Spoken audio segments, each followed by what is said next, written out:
మీ business ఏదైనా మీ ఊర్లో promotion చేయాలంటే అది సుమన్ టీవీతోనే సాధ్యం. ఇప్పుడే సంప్రదించండి.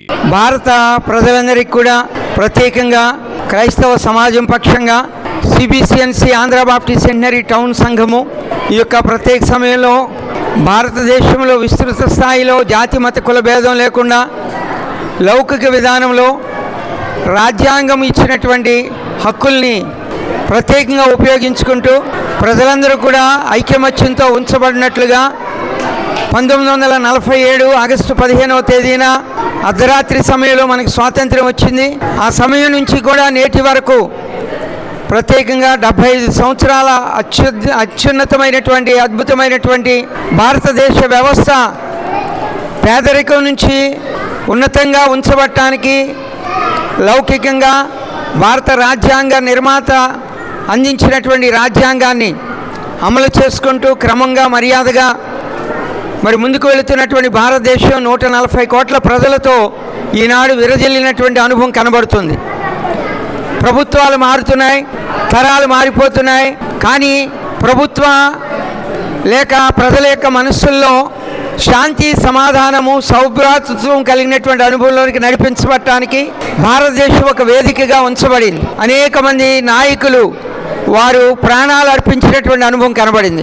1967-69 మధ్య కాలంలో ప్రత్యేకంగా పాకిస్తాన్తో యుద్ధం సాగినప్పుడు పాకిస్తాన్ యొక్క పరిస్థితులు ఆనాడు ఎలా ఉంచబడ్డాయో అలాంటి మరి రంగు పులుముకొని ఇంకా మత విద్వేషాలతో లేక దౌత్య విధానంలో సరైనటువంటి నీతి వ్యవస్థ లేనటువంటి పరిస్థితులు కనబడుతున్నప్పుడు నేటి దినంలో ప్రత్యేకంగా మరలా 2025వ సంవత్సరంలో భారతదేశంలో ఇలాంటి మాట వింటున్నామంటే సిగ్గుచేటు అనేటటువంటి విషయాన్ని మరి ఒకసారి జ్ఞాపకం చేస్తున్నాం.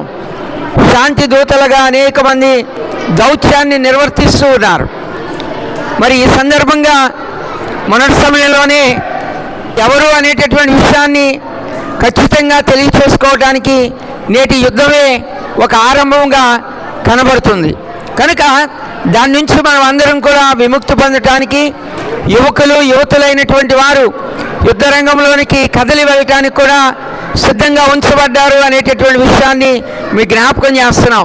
1947కి ముందు స్వాతంత్రం వచ్చినప్పుడు దానికి అనేక మంది క్రైస్తవ నాయకులు కూడా నాయకత్వం వహించారు. ఇక్కడ జాతి మత కుల భేదం లేదు, అందరూ ఒకటే అనేటటువంటి భావంతో ఈనాడు సమసమానత్వం కలిగినటువంటి అనుభవంలో మనం నడిపించబడాలి. కనుక ఆకివీడుపట్నంలో ఆంధ్ర బాప్టిస్ట్ సెంటనరీ టౌన్ సంఘంలో చిన్న బిడ్డల మధ్య స్క్రిప్చర్ యూనియన్ పరిచర్య భారత సహకారంతో అందించబడుతుండగా నేటి దినంలో జరిగించబడే ఈ కార్యక్రమాల్లో మా యవన కుమారులు యవన కుమార్తెలు చక్కగా ఈ కార్యక్రమాలు నిర్వర్తిస్తున్నారు. నేటి దినంలో భారతదేశం ఐక్యమత్యం కలిగి భారతదేశం జయము కొరకు చిన్న బిడ్డలు అందరూ కూడా ప్రార్థిస్తూ వారు కూడా మరి సంఘీభావాన్ని మరి ప్రత్యేకంగా భారతదేశపు మరి సైనికులకు తెలియజేస్తూ ఉన్నాం. త్రివిధ దళాలకి కూడా ఈ యొక్క ఉజ్జీవమైనటువంటి ఆత్మతో నింపబడినట్లు ప్రార్థనా శక్తిని పరిశుద్ధాత్మ దేవుడిస్తూ వారికి జయమిస్తూ మరి శాంతి దూతలుగా ఉంచబడినటువంటి వారు చేసే ప్రయత్నాల్లో తప్పక భారతదేశము పాకిస్తాన్ కూడా ఏక మనస్సు కలిగి ఉంచబడటానికి యుద్ధము విరమింప చేయబడటానికి మరి ప్రయత్నం చేయాలని అందరికీ కూడా మనవి చేస్తూ అందరూ సంఘీభావం కలిగి అందరూ ఏక మనస్సు కలిగి ఈ కార్యక్రమంలో పాలుపంపులు పొందినట్లుగా మీకు పిలుపుని అందిస్తున్నాం. CNC Andhra Baptist centenary town church నుంచి ఈ సండే స్కూల్ పరిచర్య ద్వారా వారం రోజులు మేము సిబిసి నిర్వహించాం, చిల్డ్రన్ బైబిల్ క్లబ్. ఈ యొక్క సిబిసి యొక్క ఉద్దేశం ఏంటంటే ఈ వేసవి విరామ సెలవుల్లో ప్రతి ఒక్కరు కూడా ఈ రీతిగా కూడా పాడవకూడదు, దేవుని సన్నిధిలో ఎదగాలి, భవిష్యత్తులో వారు ఎటువంటి నిర్ణయాలు తీసుకోవాలనేది ఇక్కడ మోటివేషన్ క్లాసులు అలాగే దైవాత్మకమైన స్టోరీస్ మేము వినిపించాం. అలాగే అనేక మంది చిన్న బిడ్డలు యవనస్తులు పాల్గొన్నారు. ఈ యొక్క సిబిసి కార్యక్రమంలో మేము చేసిన ప్రాముఖ్యమైన పని ఏంటంటే దేశ రక్షణ కొరకు మేము ప్రార్థన చేయడం మేము చేసాం. ఎన్నో పరిస్థితులు భారతదేశం చోటు చేసుకుంటూ ఉంది. మరి వాటన్నిటి నుంచి విడుదల కలగాలని మేము చర్చిలో ప్రతిరోజు కూడా టీచర్స్ అండ్ స్టూడెంట్స్ ఆ పిల్లలందరితో కూడా మేము ప్రేయర్ చేయించడం జరుగుతుంది.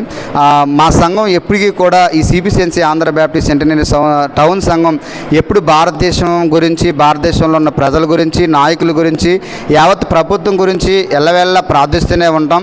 మా చర్చి ఏంటంటే ఆ దేశం మా యొక్క ఆంధ్ర బ్యాప్టిస్ట్ సెంటినరీ టౌన్ చర్చికి ఏమి ఇచ్చింది, ఏం తెచ్చిందని కాకుండా మేమే మా దేశానికి ప్రార్థన రూపంలో మేము అనేకమైన కార్యక్రమాలు చేపడుతూ ప్రార్థన ద్వారా అనేకమైనటువంటి ప్రార్థనలు మేము చేస్తూ అనేక మందిని మారుస్తూ ఆ దేశ రక్షణ కొరకు ఎప్పుడు కూడా అన్ని వేళ కృషి చేస్తూ ఉంటామని ఈ యొక్క కార్యక్రమం ద్వారా మేము తెలియజేస్తూ ఉన్నాం. ఇంత మంచి అవకాశం ఇచ్చినటువంటి మా ఆత్మీయ తండ్రి గారు reverend doctor G Joseph Rajayya గారికి, అలాగే మీడియాని మాకు అందించినటువంటి సుమన్ టీవీ నోబులన్నీ కూడా ప్రత్యేకంగా ధన్యవాదాలు తెలియజేస్తూ ఉన్నాం. సమయంలో మౌనం వహిద్దాం. మురళీ నాయక్ గారు వారి యొక్క ప్రాణాలని దేశము రక్షణ కొరకు వారు అర్పించడం జరిగింది.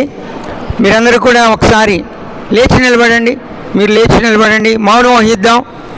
2 నిమిషాలు మౌనం వహించిన తర్వాత ఈ కార్యక్రమంలో అందరూ కళ్ళు మూసుకోనండి, కళ్ళు మూసుకోనండి. Close your eyes, close your eyes, close your eyes. సమయంలో మరి నాయక్ గారు తెలంగాణ ప్రాంతంలో ఉంచబడినటువంటి ప్రియులు వారు మరి దేశ రక్షణలో ప్రాణాలు అర్పించారు. వారి కొరకు యావత్తు క్రైస్తవ సమాజం కూడా నివాళులు అర్పిస్తుంది. ఈ సమయంలో ఆంధ్ర బాప్టిస్ట్ సెంటినరీ టౌన్ సంఘంలో ఉన్నటువంటి మరి ప్రత్యేకంగా స్క్రిప్చర్ యూనియన్ పక్షంగా, సేవా భారత్ పక్షంగా, మరి ఇక్కడ జరిగే కార్యక్రమాల పక్షంగా కూడా ఆ కుటుంబానికి నివాళులు అర్పిస్తూ మరి 2 నిమిషాలు మౌనం వహించిన తర్వాత మనం ముందుకు వెళ్ళిపోదాం.